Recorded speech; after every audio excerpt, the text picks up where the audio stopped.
Good morning guys, in front of me is NOKIA XR21 and let me show you how to add Google account to this device.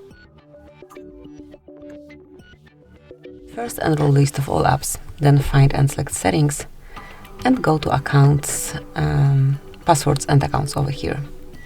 Now click on add account, pick Google and now provide email address or phone number, whatever is connected with your account. In my case it is mail. Now enter your password, so let me do it off the screen. And once the password is entered, mark next. And now select if this device is yours or your kiddos, tap on next then. Here you can read Google Terms of Service, Google Play Terms of Service and also privacy policy. To see these docs, just click on particular link and then read everything you need. Once you do agree with all the above, just click on I agree.